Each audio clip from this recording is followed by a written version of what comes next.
Sometimes we all need encouragement and hope in the hard places in life. And that can even be true when you're an ambitious author who is trying to aim for big goals and achieve them while also dealing with chronic conditions. In this interview with the fantastic W.R. Gingell, we talk all about her success in the urban fantasy genre as well as in the fairy tale genres, while dealing with a number of chronic conditions and persevering through life's challenges. She is so inspiring.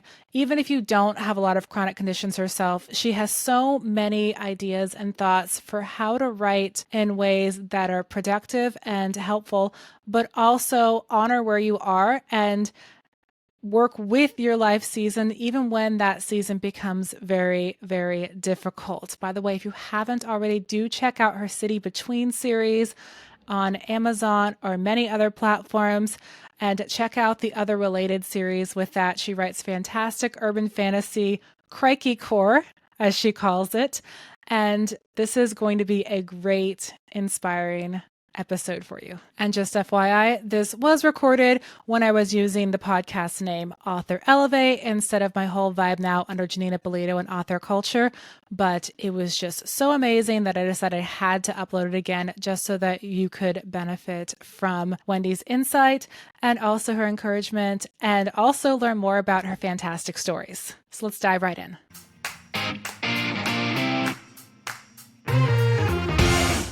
And here I am with the awesome, amazing W.R.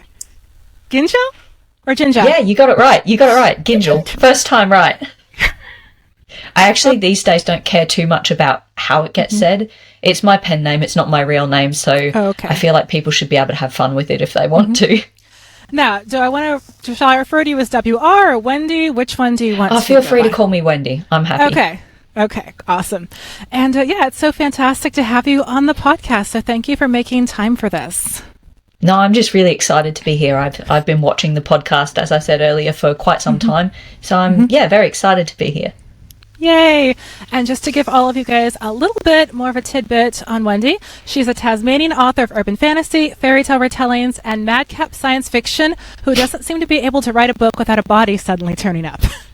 She solemnly swears that all such bodies are strictly fictional in nature. Fictional. She spends her time reading, drinking a truly ridiculous amount of tea, and slouching in front of the fire to write. Like Peter Pan, she never really grew up and is still occasionally to be found climbing trees. Yes, though I keep that more quiet these days, apart from, blasting it in my author bio. I mean, it's good exercise, right? Like it is good exercise, and the view is great. Also, nobody ever looks up trees, so if you're looking for somewhere to hide, good place. Yep. Okay, now this is a lot of different genres. So, how many total books have you written? I know it's the math time. You weren't expecting this. I'm not sure entirely how many, because I never know whether to count the the short things, the novellas, but it's about 30 now.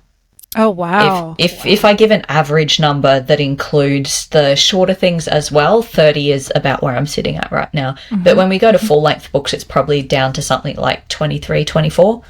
Okay. So, yeah, I've written quite a few. I was writing a long time before I got published, so I already had about three books lined up, not quite ready to go, but at least lined up before I started publishing.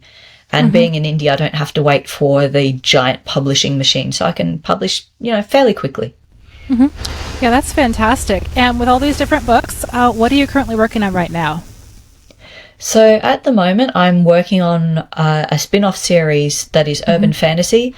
I write a few different genres, as you'll have seen in the bio. And the particular ones I'm working on are urban fantasy spin-off from the City Between series that maybe you might have heard of, maybe you might not have, but it features one of the main characters from that going about his own adventures and looking for redemption, basically. I wanted to explore redemption, forgiveness, and reconciliation, especially. In this particular series of books, it was something very close to my heart. The original series had more to do with found family and coming to understand your own worth, coming to grips with loving people who aren't always lovely, and coming to terms with being able to say no to those people when they're doing things that aren't right. So in a lot of ways, this feels like a natural progression, I guess, to my own state of mind, coming from that particular set of things I was thinking about and coming into the new ones of what if you are the terrible person that has been said no to? What if you are the terrible person who wants to change? Do you really want to change? What does that involve? Does that mean that you then get access back to the person or persons that you hurt? Does that mean they have to forgive you? Does that mean that even if they do forgive you, you will return to any place of reconciliation or I guess relationship with those people? And it was something I really wanted to explore, and I felt that the particular character I chose was very well suited to that sort of storyline. So I'm really excited about it. I'm currently on I'm nearly finished book 4. I only have one more book to go. I have literally like about 6,000 words left to write on book 4, and then all the editing, and then we're on to book 5 for the end of the year. So that's where I am currently.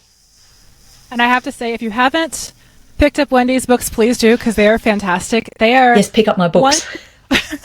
Wonderfully fresh urban fantasy, and that's not easy. It hasn't been easy for a bit because no judgment for people who are writing the way they choose to write, but urban fantasy was one of those genres that because it was so popular, it ended up becoming something where there were a lot of very familiar takes and very familiar tropes.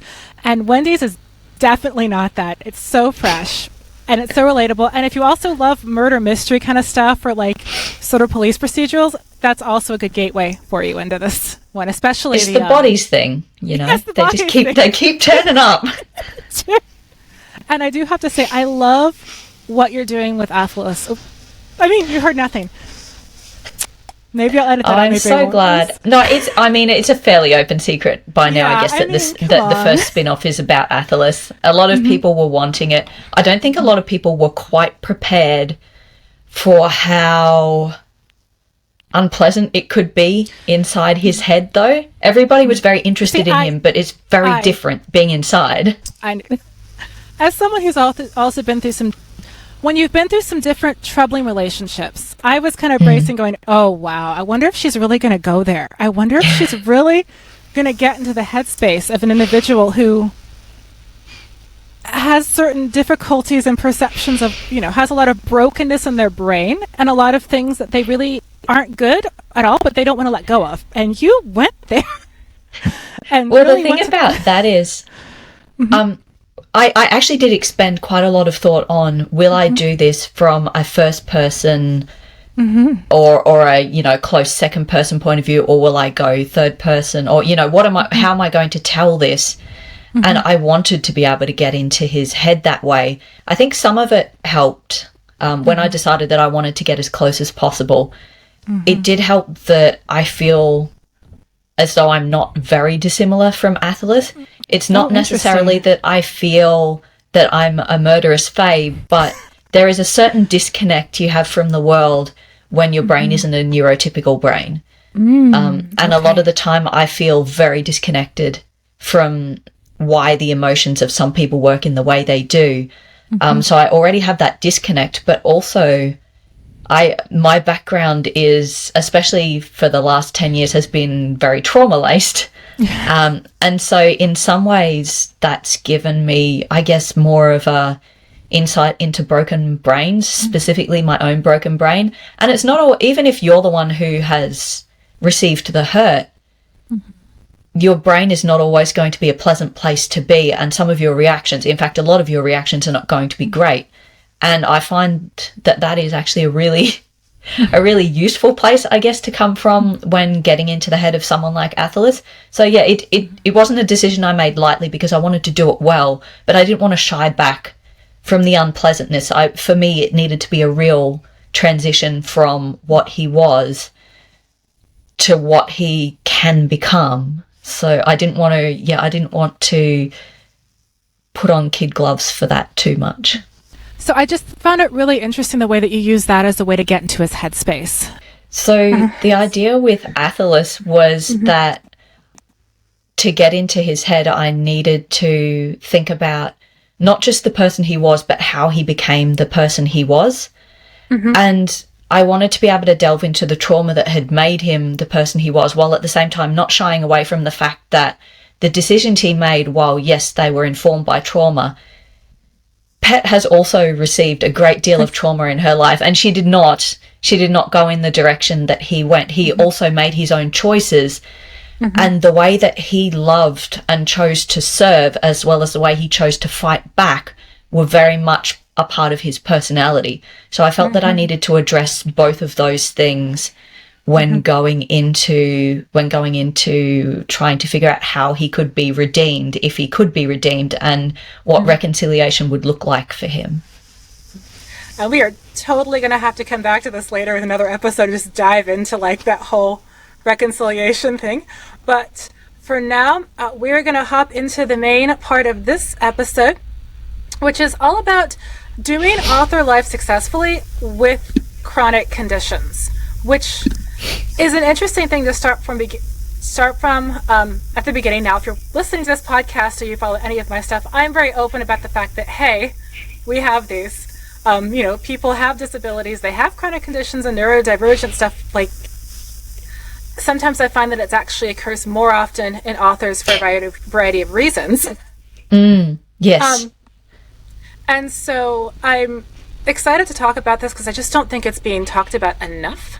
And especially when you get into all the pressure that's put on authors to do all of this, and all of the business side. And I don't hear a lot of these big business gurus, these giant platforms, really talking about this very much. I don't hear it very much either. I have some theories about why that is, but yes, I also don't see it. So in the last little while, because I made a video on how to write your books while neurodivergent and did a little talk on it at a local festival, since then I've met more authors who are either neurodivergent or interested in the subject, and it's been really exciting to me because it's not something I've got the chance to see very often, and I feel like it really opened up a door to me there to be able to have more discussions and to see that more discussions can be had in places where they'll be heard. So yeah, this has been very exciting for me. Yay! I know. When I saw your talk go up, I was like, "Ooh, yep, let's get her on the show." And so for this episode, we discussed it and said, you know what, we're going to focus on the chronic conditions. So I'm going to set the stage a little bit next, just sort of for the terms of the conversation, because there is overlap. So when we talk about chronic conditions, it can envelope things that make author life or any kind of life difficult at times, or sort of on a consistent basis. I'm quoting that because consistency itself is not something you often find in, issues with neurodivergency or with chronic conditions. This can be anything from mental illness, chronic physical illness, physical disability that kind of flares up, some kind of learning disability that, again, you can't really turn off at any point. And these things often overlap with neurodivergence because, say, if someone has dyslexia, which of course you can't really turn off dyslexia, that also can unlock a very particular kind of creative brain, which is amazing. So what can be a good thing can also create problems trying to fit in. And that's where sometimes the neurodivergence can be part of the condition or have the condition as a side effect. So you get depressed because of that difference. And so you struggle with depression because of the neurodivergence, ironically. Or it can just lead to, daily difficulties on how you have to structure your life. So you have to, you talk about your daily life with someone that go, wow, I don't have to do that. I don't have to take energy to think about it on a daily basis. And yeah, would you agree with those statements, Wendy? Yeah, I find that especially when it comes to chronic conditions as well as neurodivergency, they all have a lot of overlap with various things. If you've got one chronic condition, you've probably got several. And if one's not acting up, the other is. And it's the same thing with neurodivergent, I feel like. If you're either ADHD or autistic, if you're anywhere on the spectrum there, you're also probably going to have some issues like dyslexia or, other types of dyscalculia. I can't say that word. Dyscalculia? Yeah, it's the same thing, but with numbers. The numbers one, yeah. Yeah, the numbers one. So I feel like it's never just one thing. It's a convergence of things. And So it leads to having to find a way to live your life that accounts for all of them at separate times. And so some things that are going to work at one time are not going to work at another because of another one of the conditions. So it can be frustrating. But like you said, one of the things that really excites me about the type of brain I have and the things that go into making up me as a person mentally as well as soul-wise is that those things are also... They're also the reason I'm able to write what I write in the way that I write with the kind of mindset that I write. And I wouldn't give that up for anything. As difficult as it is, I don't want to give up my way of viewing the world and my way of processing the world through writing for one that is matching up or that makes life easier for me. As hard as it is, there's also definite upsides. And as a Christian, I don't believe that this is something that is wrong or bad. It's just a different way of thinking and a different way of processing that God's given me. And so it's given to me for a reason. So I'm going to make the best possible use I can make of it. And also I'm going to enjoy it as much as I can. You kind of have to, because to make up for the times Yes. you go, oh my goodness, why? And those times happen too. And so, Yes. and this is where we're going to get to share with all of you out there. I told Wendy she can share whatever she's comfortable with in terms of what she deals with there. On my end, I have a number of food allergies, which doesn't seem like a big deal, except when you think about not being No, able to they eat are anywhere. though. Yeah. Like, I don't And then even getting think about sick if going you out to accidentally eat. Yeah. Yeah, like people like, I want to get some takeout or takeaway, and I'm like, I can't do that. I have to find a way to have food to eat. I can't just order takeout if I'm feeling sick. What am I going to eat? Yep. So things like that. I have a sensory processing disorder, which makes conventions and things pretty challenging sometimes. Oh, that's hard, right? The processing, just the processing alone, Yes. being able to function while there's all that input. Insane. Yeah. It's tied into synesthesia too. So just everything is, I talked to a psychologist once and she's like, so basically waking up is overstimulating. I'm like, kind of, yeah, I didn't think about it that way. I just have to live with it. It's not something I think about. And then ADHD on the autistic spectrum, and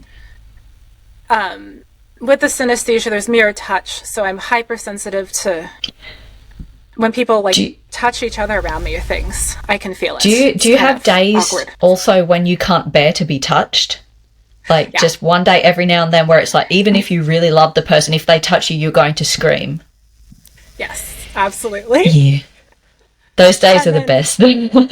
Oh, and the whole thing of when they're like, the doctor says, well, only a tiny minority has this issue. And I'm like, hi, so I'm going to have this issue. I'm like, well, no, it's a tiny minority. I'm like, then I'm going to... But yes, I have it. That's like when people try and tell me that, what's that thing? Hyaluronic acid. Only a tiny proportion of people are allergic to it. And I'm like, yes, hello, I'm the people. I am allergic. That's in so many skin things and skin products. It's in nearly every single thing. Yes, the struggle is real. Absolutely. And then on top of all of that, I actually have a dissociative disorder. My brain is very segmented. Yeah. And so it's actually one of the ways I can write as creatively as I do, and write as many creative voices as I do. But it makes keeping track of the day interesting and keeping track of myself very interesting. So I keep very detailed logs. So people, ironically, I'm very organized, and people said, why are you so, like, you're hyper organized? I've gotten jealous because I'm organized. And I'm like, if I don't keep track of where I am going to literally sort of lose myself and be incredibly disoriented. And it's weird to think about and such, but it's just part of the way my brain has to process and has to do things. And so it just makes life interesting, and it's extra sort of energy that goes to that. And I know, It's always the extra energy. That extra thing that, you don't have to think about that, do you? You don't wake up and have to... Right? To do that. It's always amazing to me when people are like that. They're like, oh, no, I never think about that. Or, you know, I wake up on a daily basis with no pain. That's the normal standard. And you're like, how are people out here living like this? You know? Yeah. Because it's just so far out. Absolutely. Now, I know you mentioned ADHD, as well with yours. Is there anything else there that you can feel comfortable sharing? So I've got a range of different things, sort of medically as well as mentally. The ADHD is one of the big ones. I only actually found out that I was ADHD probably about 3 years ago or so. So it might be less than that. It might be more than that. I'm not great with time. So I found that out fairly recently, but also in the last 5 years, I had found out that I'm actually face blind, which I had always just been accused of being absent-minded and never paying attention. I had learned to map out and remember where my family was sitting in a restaurant while we were out before I even knew why I was doing it, and to recognize people by their smell or their body shape or their voice and things like that. And I just had no idea I was doing it. And now that I know, it's been so weird because I've been catching myself walking straight past my parents or my sister and them laughing at me, and then me going back and being like, why is that person laughing at me? And then realizing that's their clothes and that it's, my family. So that's another fairly big one, but I didn't realize about that until fairly recently myself either. So those two are the ones that affect me most on a daily basis. I'm also dyslexic. I feel like that comes with ADHD. It's really fun when I'm doing other languages. At the moment, I'm doing Korean, and of course, it's a little character-based one. Now, with dyslexia, normally you'll flip words, or you have words inside words, or you'll have letters flipped.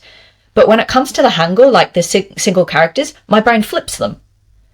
Because they're a square made up of usually 4 or 2 pieces, it just, so that's been really fun to find out and really weird. But when it comes to medically speaking, I've ended up with a range of different issues. I think most of them stem from the endometriosis. I've had that for a long time. Yeah, it's such fun. It really sucks. But being believed and having something done about it, I think no matter where you are, you have to push for an average of 10 years to get a diagnosis. And a lot of other immune conditions, like autoimmune conditions, spring from endo, especially untreated endo.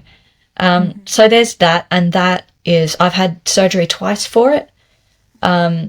And the second surgery was much harder to recover from. It also can lead to anemia, which I had for a while. And I also have a thing called Meniere's disease, which is sort of my ears don't lose the right amounts of liquid or fluid, or there's too much fluid in them at times. So I can be on a plane and suddenly I just can't stand up because of such bad vertigo that it just literally throws me on the ground. And then I'll just be throwing up for hours and hours. So that can happen from change in air pressure, too much salt, something I ate. Even nervousness can bring it on if you're not careful. There's a lot of things that can bring it on. My allergies to my dog, and things like that. So I've got a range of those physical things as well, and you don't know on one day what's going to come up and what's not going to come up. And recently I had the joy, because of the endo, of being on a pill. It is the pill, I suppose you can say, but there's myriad options. Right, and I have taken so many different ones because I had such bad effects from them. But because the pain was so bad, and I would be on the bathroom floor throwing up into the toilet, literally from the pain, I wouldn't be able to leave my bed or my chair for 3 days. Painkillers would do nothing. With the really bad pain, it was either I had to take the pill, a different form of it, and put up with those side effects, or be in pain that is so bad that I can't function and I'm about to have a breakdown every time my period comes up, which, by the way, was coming every 2 weeks toward the end. So I would have a week off and then it would be back again. Oh, man. So what happened, though, with that was that I've always had some problems with depression, but I feel like I am not a depressed person in that my type of depression was always with breaks in it. Despite the really bad situation I was in a while ago, I would always still have breaks where I could see God, where I could see hope, where I could look forward and see that the future wouldn't always be like this.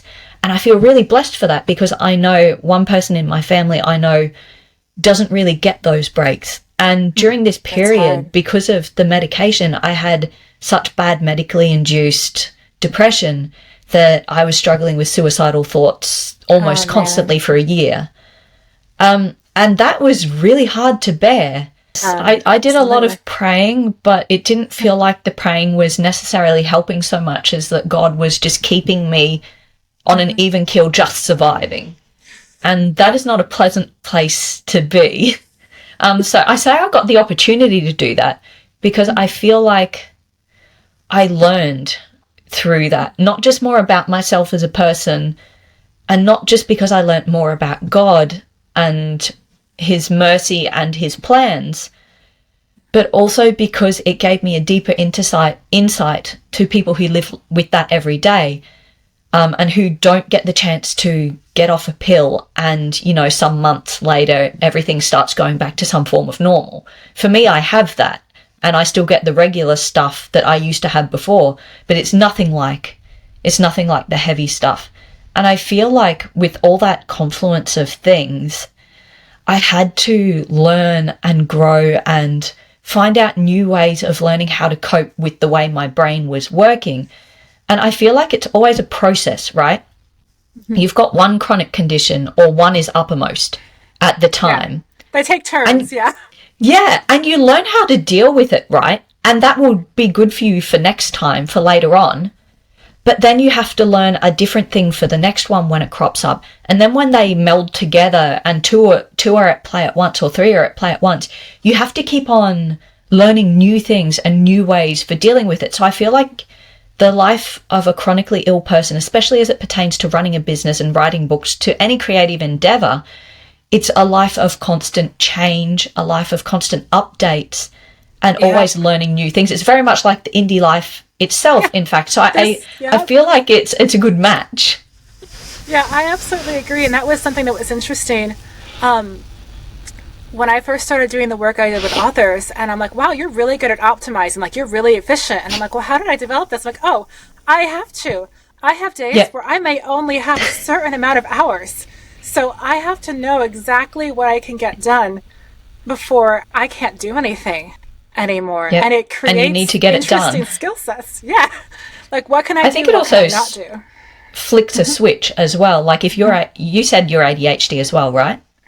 Yeah, a part of me is, that's a special part of my brain, is that it's that segmented. Yeah, So getting that section of your brain to work on those days when that's the space you're in, I feel like this would work particularly well for you, because I know that I work well in the space I have. So if I have a lot of space, I'll probably take a lot of time. If I have a short amount of space, we are going to just madly get stuff done.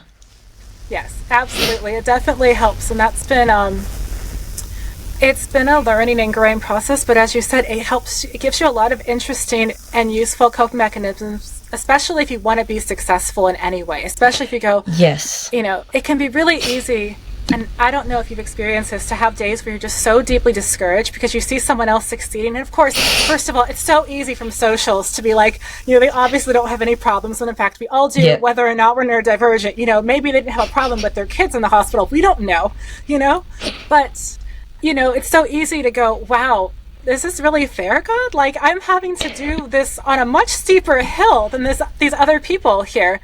But then to know that it, first of all, keeps you humble, which I think is always that's always really useful. And you develop different coping mechanisms and different things, like different adaptations that you wouldn't otherwise have to manage. And I really get that feeling of, God, why do I have to work so much harder than everyone else? Because I feel that plays into trauma as well, because just on a personal relationship level, I often feel like, wow, this is so completely unfair that I have to work, because of the trauma I got from the person who abused me. I have to work so much harder to not just completely explode or break down or take things in the worst way possible. I feel like I have to work so much harder than anyone else just to look normal and not even to excel. And of course, I'm one of those people who's like, I need to excel at at being a human. I need to excel at being a person. And so I'm not content to be just part. But one of the things, because I struggle with that a lot, both interpersonally and when I look out and see people doing so well, I feel glad for them, but I also get discouraged myself. And one of the biggest things that help with that, again, it goes back to being a Christian, and I'm not sure this will be terribly helpful for anyone else, but go for it. I feel like having learned, the big thing for me was learning that I have the freedom to go to God and to be like, why? Yes. I have the freedom to go to him and to cry and to be angry even and say, I don't understand. And for me, just being able to express that, being able to say, this doesn't feel fair. That was such a freeing thing, because a lot of us grow up with the idea that, you know, God is a stern father and that he's, you know, going to keep you in line, which, yes, there's that aspect, but he's also the God who sent Jesus to literally die for us and to literally be human and to experience everything we experience. So he's not going to be angry at me for coming, so long as I'm not out there just throwing things and calling him names. For me to come to him with my struggles and my troubles and my anger is a healthy thing. And I feel like if you want to apply that to someone else's life who's not a Christian, it would be a thing of having someone that you're free to go to without judgment and express these things and say, look, I don't need solutions, I don't need anything, but I need someone to listen to the frustrations of my heart. And just having that outlet, I feel, is something that's so important for living a life with chronic conditions. Absolutely. And especially when you're living a life where you're really trying. And I'm not saying if you're not trying, or if you're in a place where you are content with where you are, that is fine. And that's almost more of a personality thing as well. Certain people are just sort of more driven than others. And there's nothing wrong with that. Sometimes I feel like my perfectionism and sort of drivenness is almost like more like a curse. And it's also, I don't know. Yeah, because it doesn't necessarily... it doesn't necessarily make you actually perfect. It just makes you angst about the fact that you aren't doing the thing perfectly. And that kind of sucks. Yeah, absolutely. But then also that it does give you more insight and empathy for others as well. And that is the thing is, they're always going to have this. And hence the chronic. Since the chronic. And I always want to make sure, like, I do have a lot more empathy for the people who have this and have grace for them who are having difficulties, because life is hard and you can kind of translate that into other things. Like, I don't personally have kids. I may never have them biologically, but when a friend is saying, oh, my life is exploding, it's so hard, I have these kids and this thing and everything, and after sort of, you know, processing through the fact that you have kids and I don't, it's also like, you know what? I understand what it's like to feel like your life is falling apart. It is not the same, but I empathize with that feeling of everything is out of control and you don't have time to do things. You don't have time to pursue this thing because suddenly everything just crashed. And that is something that's so relatable to the human condition of just having those seasons, or even those chronic seasons where it's just not working. Even the thing about kids, my little sister has kids and I love them. They are lovely nephews to have, but also they require a lot of processing.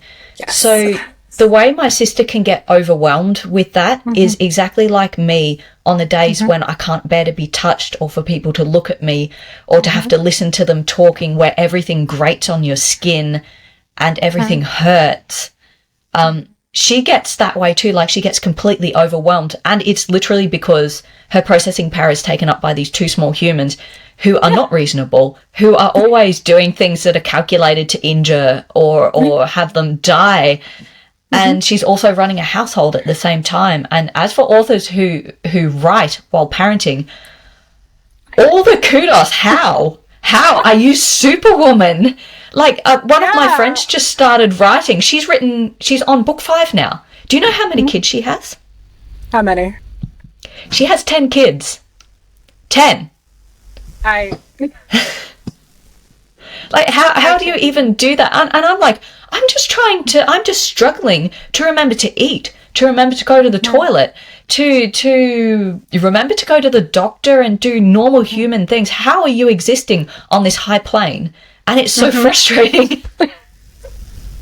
Yeah, absolutely. And so it's just always this thing that you have to work through. And then again, if you're parenting and trying to write and chronic conditions at the same time, I mean, hats off to all of you who are doing that. Like, I don't even know, but I feel like the empathy thing is, it's no joke. You do get that.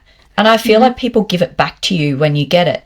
But it also means, like with you and the way your brain's segmented, for me it's also hugely helpful in the writing as well, because it does mean that you can step into other shoes that might be either just a tiny piece of you. A lot of people say they write people into books or they write personalities.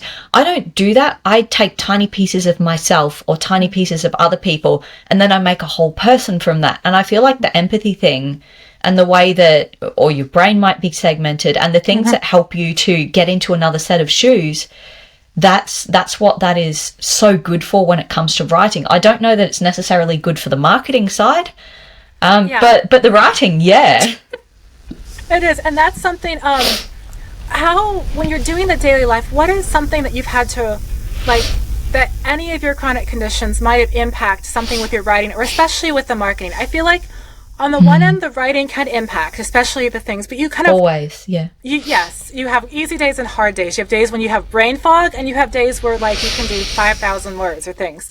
But especially with the marketing, because of marketing can be so much deadline oriented or schedule oriented, or I said I would do it at this time, or oh my goodness, if you put up a pre-order, I get so nervous putting up pre-orders these days because I'm just like, I have to try to make sure everything is in place, or I'm just going to say I'm not pre-ordering it, I'm just going to push it out there so I just put it up when it's ready. So with me, but for me, it's usually a matter of finding the process in the daily life that works. So marketing specifically, when it comes to especially setting up newsletters and that sort of thing, I've done this thing where, okay, so if I don't write something down that I need to remember, I won't remember it. It won't be, it's gone. So what I've had to do is my phone is with me constantly, and I have a calendar app in there. So whenever I schedule something, I straight away, the first thing I do is put it straight into that calendar. If I make a doctor's appointment, while I'm making it, I'm standing there putting it into my calendar. Everything goes straight into the calendar. And also, if it's things that don't have a specific deadline but need to be done, like keywords need to be looked at and adjusted and updated, which I've just taken like 2 years to actually do that. But I have done it now. Because it involves, getting the publisher rocket or a similar thing. It involves setting aside time.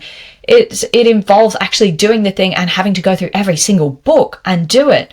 And for me, for getting stuff like that done that isn't necessarily based on a deadline but does need to be done, I put that in my regular little diary. So I've got a diary that sits flat, and it's got a daily thing, and I have a section where I write down my word goals for the day, and I can put little stickers on them as I achieve them. And basically everything that I want to do that's like that has no hard deadline, I will just write down there, and then I'll put a sticker on, because my brain is extremely happy with stickers. It's also extremely happy at marking things off that are done. And so the deadline stuff, I've got that process in place. That sort of marketing, that's all done. The stuff that has a little bit of leeway to it, it goes in the diary. But the thing is, for me, I need to get it there straight away as soon as I think of it, or I will completely forget about it. When it comes to like chronic health conditions, that's a bit different. But I'm interested, like I want to go into that, but I also want to know what you do for like marketing type things when you're trying to find ways that work for you. So I've had to spend quite a lot of time with this, which has been, what's helpful is that parts of my brain that love marketing are very good at it. The negative parts. I'm so glad for you. I need a part of my brain like that. Wait. There's parts of me that absolutely hate it to high extremes. Partly also for issues of security. For some of my situations that I've been through in the past, there was a situation where don't be too public online for security reasons, and parts of me are still kind of in that place, even though that's not really a situation anymore. And so I've actually, I mean, for me, it's been actually a bit of therapy too, to kind of work through and say, okay, how do I negotiate this? But a lot of it is also finding tools that make it very, very easy. And then having a set schedule of content helps me a lot, so that I'm never sitting there going, because I tend to, depending on where I am, I don't always love like having to do a ton of posts in advance. But I always have, okay, one of these 4 boxes. It's going to be this, this, this, or this. Okay, I can do a photo today. I can do this, and I'm done. And then also purchasing some different tools that actually just automate it a lot faster, so I don't have time to think about it. It just happens. And that's something actually, for the Patreon sort of bonus thing, I wanted to talk about like tools that we use in particular. Oh, lovely. Because I find that's really good. I wanted to come back to that. Yeah, because I keep forgetting about that. I keep thinking I don't actually use a lot of tools, but my tools, the ones that I use, are for a different, like mine are for a different set of things in particular, a different kind of work that I hate more, even more than marketing. So the things that I get are usually to do with that, to make that part of my life easier. So that'll be fun. Yeah, so those of you who are on the Patreon yet, show up on the Patreon, because we're going to have a special bonus thing, just different tools to make it easier. I mean, you mentioned Publish a Rocket. I grabbed that right away because I'm like, you know what? Could I do it solo? Theoretically. If I only have if I have 4 or 5 good hours in a day max, I can't spend 3 of them on this one. A tool could do it for me. You have to prioritize. Yeah. And even when it comes to ways of making life easier with this sort of chronic condition, one of the things, it's not to do with marketing, it's to do with the actual writing. That I wanted to come to as well, because marketing I can do. I hate it, but I can do it. But if I can't write, that's where I start to really spiral. And I find that especially with not just mental health issues, those have made things very tricky, especially the medically induced depression. That was hard to work through. But physically, there are a lot of times where my body just will not permit me to write, whether it's migraines, whether it's the Meniere's disease, whether I'm throwing up, whether it's the endo. You have to find ways to prep your life so that you get the most out of it. But those usually, for me, tend to be more physical things. So the first thing I did in relation to that was learning to set up my room for the best possible effect. Important. Yes. Right? Because there are some days I can't get out of bed. Depending on how ill I am, depending on everything. I had COVID for a while and I was just bedbound for the last year with that and anemia. And it came to my parents just coming in and helping me totally rearrange my room. So I have the big room, like the huge room in the house. It's sort of separate from the other end of the house. So I have a lot of privacy. I have my TV set up. I have my bed set up. But I have them set up so I can easily access my game system, my TV. I can access my heater. Basically anything for fun and relaxation I can access. But I also have my desk set up right here next to my bed so that if I'm able to get up and write, I can. I also have my little bed desk that's like that sort of thing. So if I'm in bed, I can still write. Writing laying down is still very possible, but that involves needing like a foam wedge so that you don't hurt your back and so that you're still levered up to a good position. That involves having like 5 or 6 other cushions that you can put underneath various parts of your back to avoid back pain, neck pain, and whatever else you may get. That involves having food set up somewhere nearby within reach so that you can still eat on a regular basis. It involves finding somewhere for your chuck bucket, which is the name, the little, what do you guys call it? Do you just say vomit? We don't even call it anything. It's just a bucket. Well, this, if you're getting really Australian about it, it's a chunder bucket. But it's just basically a little bucket that's small enough to fit somewhere that you can grab in a hurry and throw up in, and then you have to go and empty it. But that's fine. It's just something that's small and convenient. You need to have somewhere for all of these things to be. You need easy access to them. So for me, the biggest part of accepting that I am a person with chronic conditions, first of all, was accepting that fact. And being like, hard in itself, yeah, because you don't want to think of yourself as the sick girl. I've been so active during childhood. I was the tomboy, and just having to accept that I'm the chronically ill girl is not great. for me. But that being the first step, and the second step being set up your room or your workspace so that you can still do things when you're incapable of standing or sitting or whatever, that has been so huge for me. And I feel like it's the same thing, the same discussion of what tools are best suited to streamline the effect you want to have. Well, and I love that because that's something that works with, I think, any time with any kind of neurodivergency or chronic illness, the more that you have it set up, the better, which also means that, like, for me, when I have a day that for some reason I'm more higher energy, because that can depend on, well, right now, seasonal affective disorder, no daylight. So guess what? That just kills all of my energy levels. But when I'm having a day where I can do more, then I do things. And someone be like, well, no, you need to like not do it all in one day. I'm like, no, you don't understand. Tomorrow I could have nothing. I have to get it done today. I have to run all these errands today because tomorrow I could be like on the couch for most of the day. I have to have convenient foods that I can eat. Like, I have to have things ready if I don't have that. And so I totally understand just having to structure. You think about things differently because you have to figure out how it's going to work with that. And the same way of just, even the setup I have here, when I first set it up, and it took me, at first, because this is actually in my closet area, because our house isn't great for lighting. This is actually my closet area. And at first it took me about 20 minutes to set up each time because I felt the need to put everything away. And then my husband was like, well, why aren't you just leave it out? Recording? Yeah, he said that. He's like, why are you doing this? Because I feel like I should have to. And he's like, Janeen, you can't. Leave it out. I don't care. I can walk around it to get to my pants. Just have it set up. And I feel like a supportive partner is very, very not very undervalued, but very much underappreciated in terms of living with chronic illnesses. Yeah, having a supportive partner, having supportive family or friends you live with who just get it when you're having those days where you can't drive a car somewhere or like you can't do those things, and making it as easy as possible so when the days are hard, you can do that. And I feel like that's something that even if you don't have chronic condition, but you have, like, you're trying to do this writing marketing thing with a crazy life where you have 5 kids, you know, get your words in when you can, because guess what? If they all get sick, you might not have time. You're not going to do that. And it's different, I feel like, sometimes from, I know for some people it works great to have your 1,000 words a day. And I try to when I can sometimes, partly because sometimes if I don't make that space, then I'll actually sort of get to the end of the day and go, oh, I didn't have a chance to do that. Didn't do anything. I wish I had. But that's why that's a guideline, not a rule, because sometimes you can't do that. Like, it's like the pirate code. It's more guidelines.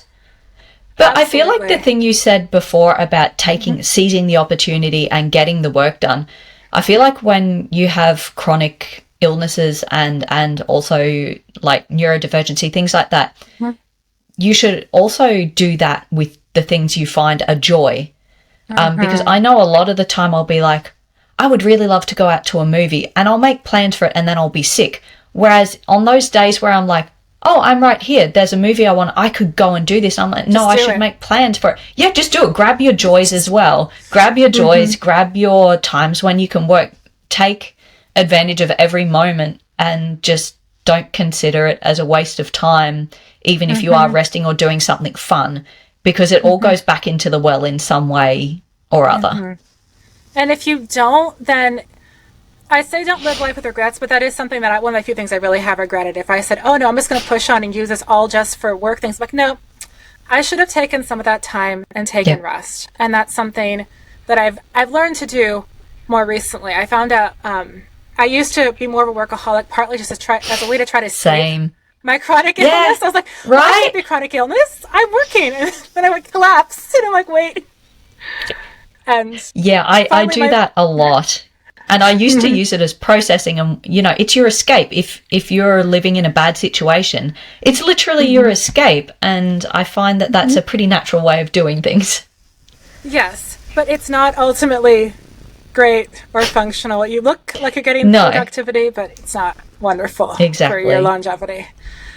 So if you're out there and you're dealing with that, take the spaces, take the joys. Yeah, take the rest.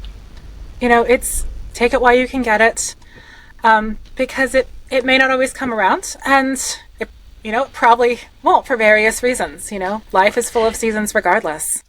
Yep, and it will always help you do more and do better later on. It's one of the biggest things I've learned. I need to prioritize my rest, and that way I actually get more out of myself for writing.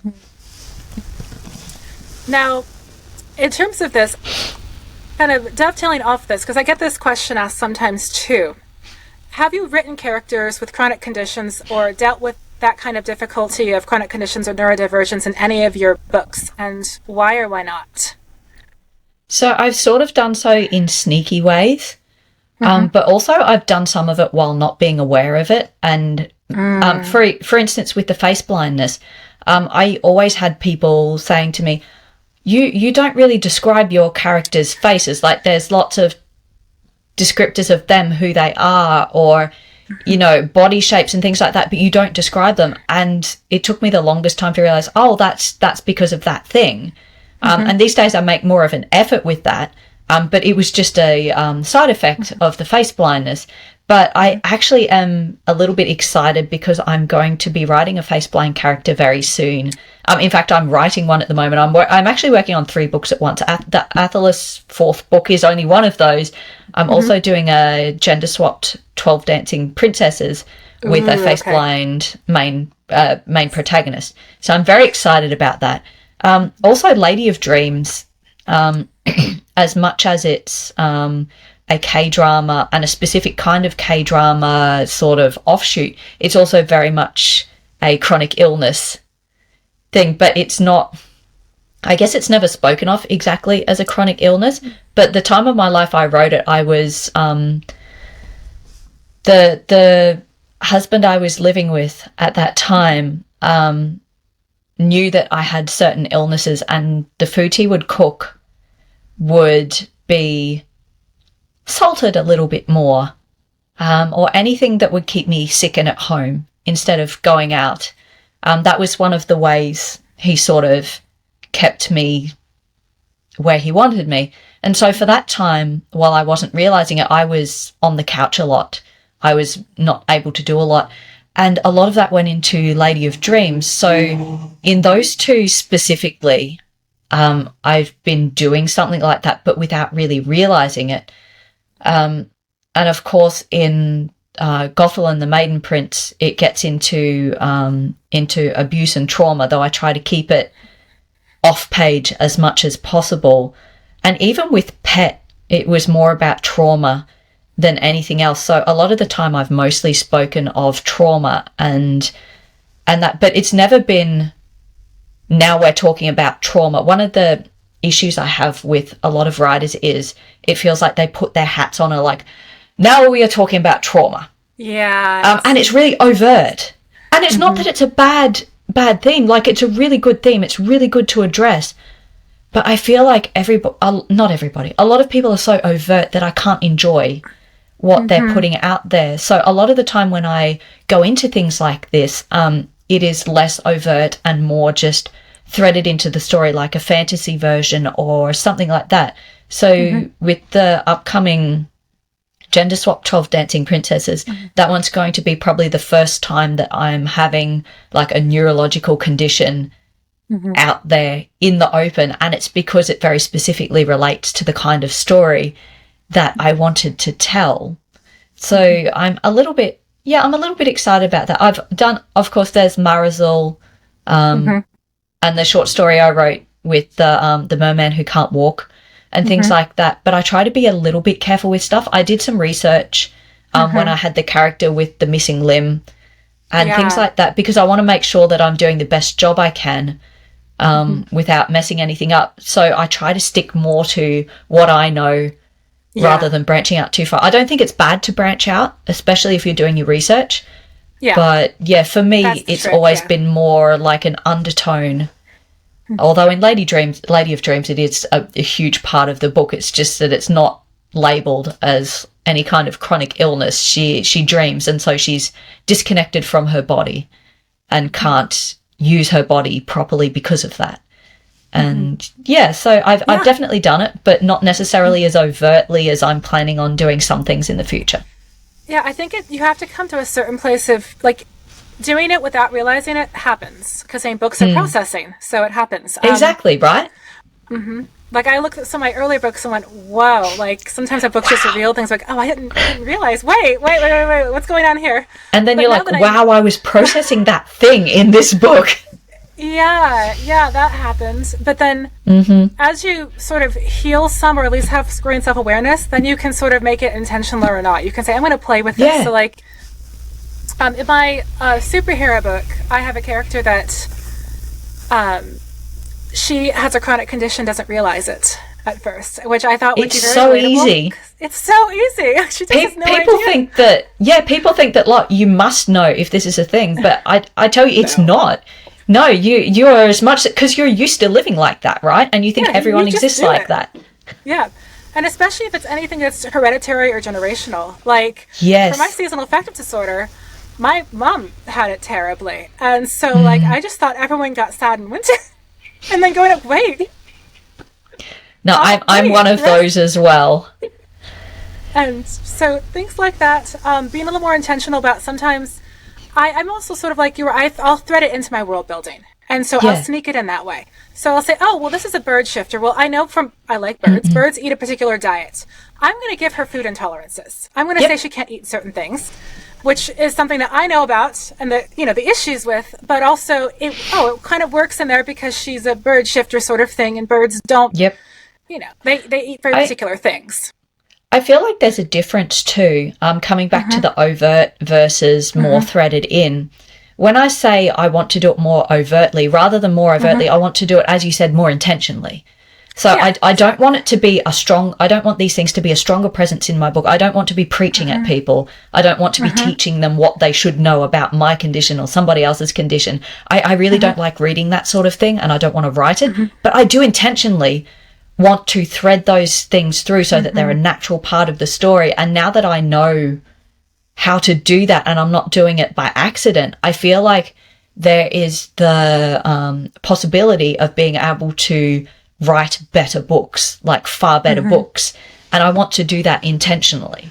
And I love that you use that word, because that's exactly how I want to do it. I want to do it intentionally, and I want to do it well. Yeah, and I find that opens people's brains up to stuff sort of without realizing it. So the whole thing, the ADHD and such, I go back through Elf and oh my goodness. I took me to book 3 and I was looking back going, wait a second. And then like one of my beta readers was like, Janeen? I'm like, oops, I had no idea. I was just writing certain stresses I had. And the trick with that sometimes, and this is something that I'm honest with people when they ask me, like, oh, I really want to, be intentional. I'm like, that's great. Also realize that, first of all, it's extra work on yourself. As soon as you make the smallest difference. I mean, it's like giving your character eyeglasses, which doesn't seem like a big deal. But guess what? You have to remember them. You have to remember them every single time. If you give them, if they're a lefty, even something as simple as a lefty, well, guess what? That's going to change. When I made a character left-handed, I had people who were left-handed read it because I'm not, and I was like, okay, tell me what would frustrate you. Like, where would you put things, and what drives you crazy? Because I don't know. Scissors. So scissors are the big thing. Yeah, I've heard that. Yeah, that, and also like placement of things in kitchens. Like they're like, no, I put like the pancake turners or the spatulas on the left side because I'm going to reach out and flip with my left. You always put it on the right. That's so weird. Why would you do that? So it helped. My mother-in-law is left-handed, and so I would just kind of walk around and tell her, and she just like talks my ear off, and this, and this, and I write notebooks this way. But the other thing I tell them is that, and I hate to say this, which is one of the reasons why it's important to be intentional and not always be super overt. It doesn't always, but it can limit your market reach to people. And sometimes that's because people are reading for escapism and they may not want to have to face that in their books. Yes. I find that that's a really big thing, especially when you come to talking about themes. Like it'll do that definitely with somebody who's too niche or who's too ADHD or too autistic. Like you can do it in a way that works well. Like Murderbot works extremely well for, in my opinion, a good look into a very similar to autistic mind that is also accessible to other people. But I feel like to use my own books as a bad example, I feel like the Athalis books, as much as I love them and I love what I'm doing with them, they're also less accessible to people because of the type of character he is, because of the kind of issues he has. And to a certain extent, he has a lot of my ADHD issues in that his brain has never been his own. So the way it works and the way that things come together and fit together is very different from the processing that a lot of people will be using, because he's had to separate parts of himself off and to section them away so that they don't interact in ways that will give away what he's doing or thinking properly. So I really feel that, and I feel there's a way of doing it because, like I said, Murderbot does it beautifully, like really beautifully. And I feel like there's a lot of books that really do it well, but finding a way to do it well and to thread it through so naturally that it's also accessible at the same time as being representative, that is hard. And you're right, to do things intentionally, you give yourself a lot more work. And you also, if you're a perfectionist, I mean, you tell me what it's going to do to your brain. Yeah. Oh, it's terrible. Like, it takes me 3 times as long to really be comfortable, like letting go of a book if I've done something like that to it, because I'm like, but have I noticed every single instance of a left-handed person? Because I don't know that. Or, like, you know, even with something where I'm giving them a chronic condition where it's just probably some kind of like autoimmune thing, I have to, you know, go through again and again with a fine-tooth comb and tell my editor, please let me know any of those spaces where, you know, this could be an issue with, I mean, as much as I can, because, you know, it's not, that's a lot to ask an editor as well, who doesn't have a particular perspective. But it can be something where you're just like, okay, I'm just going to push this out there, which is also why sometimes I don't always like be open about it, because that way, you know, you kind of duck under people who are going to go, you didn't do this right. This was not my experience. I'm like, you know. And that's the thing too, experience of the reader plays in a lot, because you can be absolutely right about your own experience and portray that experience extremely well. But if somebody has the same condition and a different experience, a lot of the time they're going to feel like, oh, this is not correct, rather than going to the, oh yeah, I just have a different experience of it. And that can be frustrating. It can be. And that's something you just have to kind of let go of as well and say, well, I'm just not, I mean, I did the best I can. I'm not going to read those reviews, you know? Like, especially if it's old stuff that you wrote. I know that I look back on some of the things I wrote and I was like, wow, I was still very much in a mindset that was not great at that point of view. I mean, at that point in time, and I would not write something like that now. And so you have to be prepared to give yourself grace in a lot of ways, not just for the work that you're doing now and letting it go and letting it do what it needs to do in the world. But you have to give yourself grace for the things you did in the past and the books you wrote in the past, and just be like, well, it's part of my journey and I can see where I came from. I can see where I'm going, and that has to be okay. You have to be able to let it go. Which is so hard. That's something with, I made an intentional choice with some of my books to do that, and I have peace about that. But even now that I'm letting myself do some of those expansions, I'm having to say, okay, boundaries, you're done. You're done. You're not going to, you just put it back out there. You tweak the things you wanted to tweak. You're good. We have to keep moving. And it's a challenge when you're sort of a perfectionist or want to do that, but it's also part of... We should count that as a chronic condition. Being a perfectionist is a chronic condition. It definitely, I can feel that way a lot. That someone tells me, it's like, look, someone else is putting out a book who's not a perfectionist that's probably not as good as yours, and they're getting sales. Go, kick it out there and be done. Exactly. It'll find its audience, and there will be people who will love all the tiny things, and they won't care about any of the things that you're worried about in general. Absolutely. Okay, well, we could just keep going on forever here, but I do have to come around to the random question. Yes, random questions. We love random questions. Anything random is good. Okay. You think about all of the non-human characters in any of your books, but in particularly urban fantasy, but any of them. You're going to become any of their races. So it has to be the ones that have, you know, thinking about a vampire, we're thinking about a kitsune, we're not thinking about like, oh, I just have like magic. Which race do you choose? And you only have to be that race for a day. So, you know, you don't have to. Only for a day. Only for a day. I'm not thinking about magical things. I'm thinking about the magical races. Yes, magical races. I don't write about a lot of... I mean, I've written about dragons. I would definitely be a dragon. I would Maybe a absolutely dragon? be a dragon. Yeah, I could fly. I would have fire in my stomach. I could spit roast my own meat. I mean, I don't think there are any downsides. Also, gold. Even if I turn back to not being a dragon, I should have a hoard, hypothetically, somewhere that I can go back and find. But mostly flying. I would love to fly, honestly. I used to dream about flying nearly every night. And I would love to get that back for real. Oh, that's yeah. I mean, it feels like just like if you're a Christian, the answer is always Jesus. Well, if you're a fantasy fan, the answer is always dragon. Yep. But it's also I feel like that's really true. Yeah, absolutely, absolutely. Well, thank you so much for coming on here. This has been great, and I want you to shamelessly brag. Any special promotions, places you want readers to go, where they can connect with you. Yeah. Right, I do actually have a promotion on now. Thank you for reminding me because I completely forgot. My City Between series, urban fantasy, set in Australia, set in Hobart in Tasmania, Australia, actually, which is just 40 minutes down the road from where I currently live.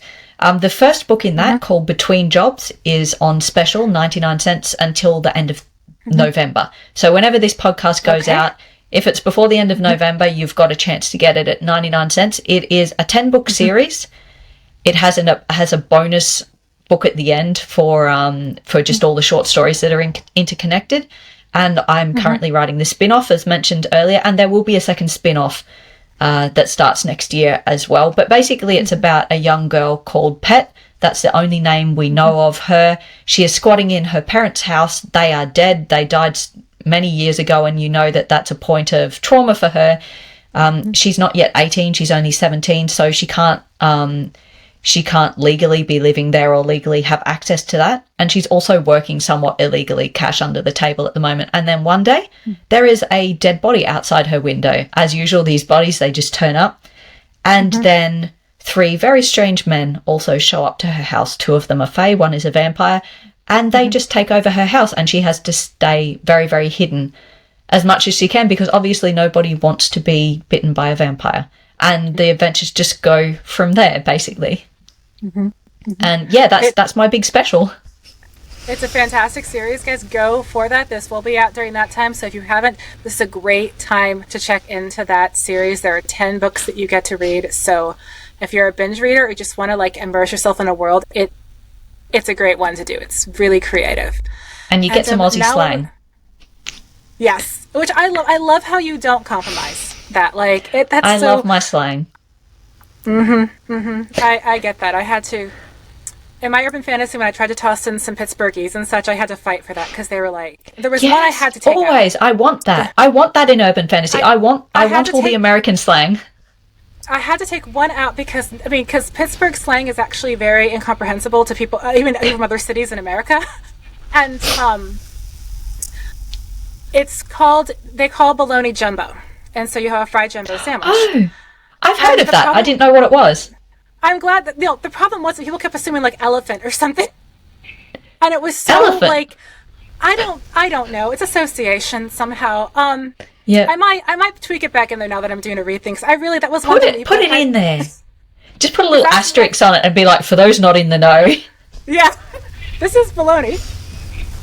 Except you fry it, and it's terribly unhealthy, and it's amazing.